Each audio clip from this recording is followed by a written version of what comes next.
मुंशी प्रेमचंद्र मुंशी प्रेमचंद्र का जो अंतिम एक तरह से हम कहें तो अंतिम पूर्ण उपन्यास जो रहा वो कौन था? गोदान था।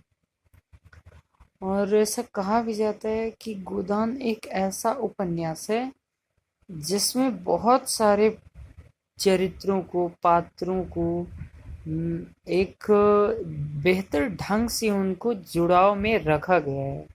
जो देखा गया है कि बहुत सारे लेखक ऐसे करने में असफल रहे हैं, लेकिन मुंशी मुंशी प्रेमचंद्र एक ऐसे लेखक रहे जो बहुत ही अच्छे कुशल थे ऐसे कार्य में।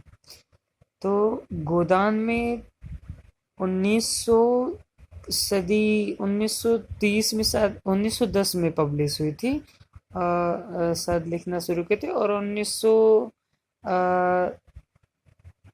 1930 में पब्लिश हुई। और फिर उनका एक इसके बाद भी एक और उपन्यास लेकर आए थे। तो उसमें उन्होंने उनको पूरा नहीं कर पाया उस उपन्यास को। उस उपन्यास को पूरा कर पाते उससे पहले ही उनकी डेथ हो गई। ठीक है ना? तो वो अधूरा ही रह गया। तो उसके पहले जो उपन्यास लिखा गया था वो उपन्यास गोदान था। इसलिए हम ये कहते हैं कि अंतिम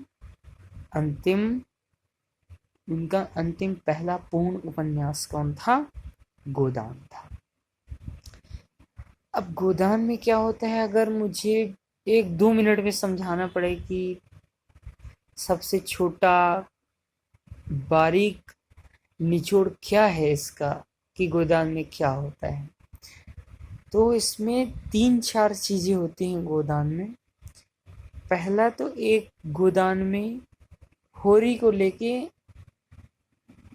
रहता है।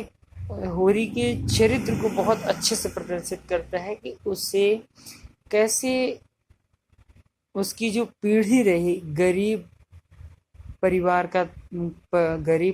में पैदा हुआ होरी, उसकी एक लालसा रही गाय खरीदने की। उसने गाय खरीदने के अथक प्रयास किए, गाय भी आई। और सबसे बड़ी बात, उससे उसके ऊपर लदे कर्ज बढ़ते रहे। होरी चुकाता रहा लेकिन कर्ज चुके नहीं। एक तो यहाँ बहुत सारी बेसिक बातें चलती हैं जिससे ये एक तरह से मोटा मोटा हिसाब अगर हम लगाएं तो उसमें जमींदारों और आसामियों के बीच का कॉन्सेप्ट दिखाई देता है, जहाँ जिसमें होरी को मुख्य तो रखा गया है, लेकिन एक तरह से कहें तो हर किसान की ही दुर्दशा थी। तो एक तो ये हो गया। फिर उसमें पीढ़ी का अंतराल का संघर्ष दिखाता है। दूसरे पॉइंट में अगर मुझे बताना चाहें तो बताएं, अगर बताना चाहूँ मैं तो दूसरे पॉइंट में कौन सा आएगा कि दो पीढ़ियों के जो अंतराल में संघर्ष दो पीढ़ियों में चलता है, यानी कि होरी और होरी के बेटे के बीच में। अब होरी के बेटे के बीच में कैसे संघर्ष चलता है, तो होरी का जो बेटा रहता है उसका नाम गोबर होता है। हाँ, यही नाम है, थोड़ा अजीब है, गोबर। तो वो ना अपने पिता की बात ना सुन के, बल्कि वो परदेश चला जाता है, शहर चला जाता है, परदेश नहीं शहर चला जाता है, बाहर वहीं रहता है। और बहुत सारे ऐसे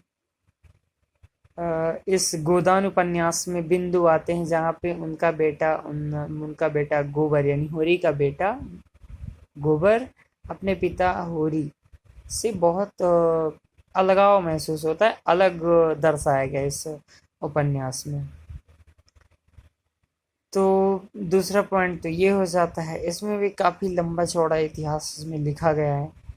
फिर अगर मुझे तीसरी चीज बतानी पड़े तो तीसरी चीजों में आती हैं कि उसमें एक राजशाही में कैसी व्यवस्था रहती है, जो जमींदार रहे, जो एक उसमें मेहता आती हैं, खन्ना नाम का एक पात्र आता है, जिसका मोटा हिसाब ये रहता है कि अमीर इंसानों का भी चरित्र चित्रण इसमें काफी लंबा चौड़ा आपको मिलेगा।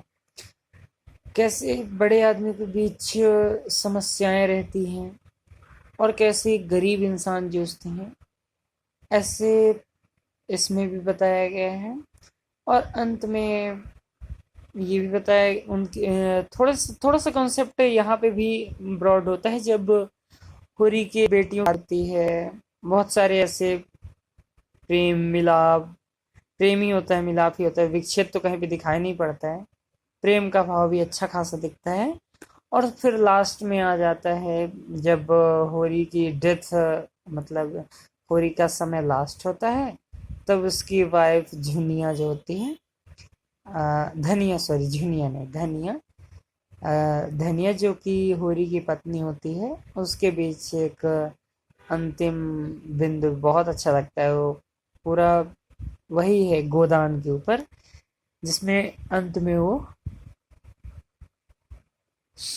होरी के मृत्यु के समय गोदान नहीं कर पाते। उसमें भी आपको पढ़ने को बहुत अच्छा मिलेगा। तो कुल मिला के एक गरीब परिवार में एक गाय की इच्छा रहना, और फिर होरी के बेटे का परदेश जाना, होरी का कर्ज चुकाने में लगा रहना, उसके खुद बेटे के साथ साथ बेटियों की शादी करना, कर्ज में डूबे रहना, पूरे जिंदगी काम करना और जमींदारों का कर्जा चुकाना, और फिर एक अलग सी ब्रॉड आ जाता है कि अमीर आदमियों की कैसे कॉन्सेप्ट चलते हैं, वो समझाया जाता है। फिर उसके बाद फाइनली डेथ हो जाती है होरी का, और गोदान पे ही खत्म हो जाता है, जिसमें गाय का दान नहीं हो पाता है।